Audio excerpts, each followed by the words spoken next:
बताया जा रहा है 3 बार वजीर आजम रहने वाले को चौथी बार वजीर आजम बनाया जा रहा है। बिलावल भुट्टो का बलूचिस्तान बार काउंसिल से खिताब, क्या बलूचिस्तान का खून सस्ता है? चेयरमैन पीपी का सवाल, चेयरमैन पीटीआई पर भी तंज, कहा हजारा बरादरी को ब्लैकमेलर कहने वाला 70 साल का नौजवानों का लीडर कौम से मजाक है।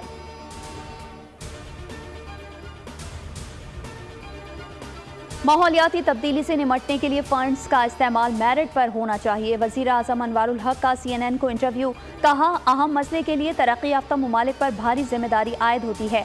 पाकिस्तान के लिए माहौलियाती तब्दीलियां संजीदा मसाइल हैं, ये अब एक मौजू नहीं अहम चैलेंज है। तरक्की याफ्ता मुल्क कलीदी किरदार अदा करें।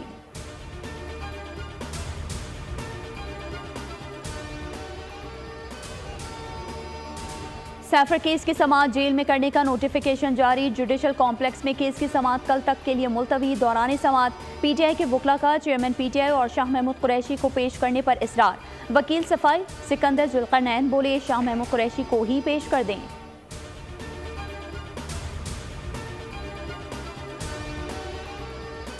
गजा में 7 रोज बाद आर्जी जंग बंदी खत्म, गासिब सेहोनी रियासत ने हमले शुरू कर दिए। फौजी तर्जुमान ने बेरहमाना हमलों के आगाज का ऐलान कर दिया, कहा शुमाली गजा में अब कोई पनाहगाह नहीं। इसराइली फिजाइया हमास के मुकम्मल खात्मे तक ऑपरेशन जारी रखेगी।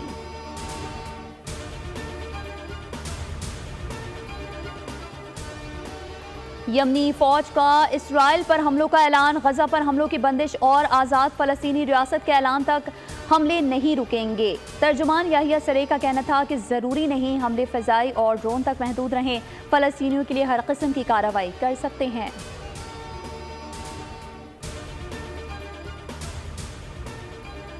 कराची की फ़ज़ा मुसरे सेहत, शहर क़ायद दुनिया के आलूदा तरीन शहरों की फहरिस्त में दूसरे नंबर पर आ गया। Air quality index 280 points record. Punjab के बास मैदानी इलाकों में धुंध और स्मॉग का राज बरकरार।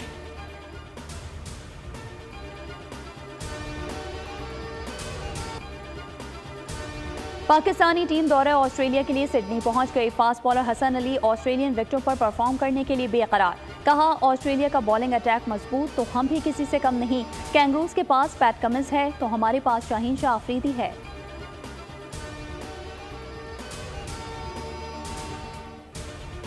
और पाकिस्तान में बच्चों पर मजालिम की दास्तान, फिल्म गुंजल के डायरेक्टर शुएब सुल्तान की कास्ट, अली अकबर, रेशम, आमना इलियास के हमरा दुनिया बोल में आमद, एक दूसरे के राजों से पर्दा उठाया, खूब रंग जमाया।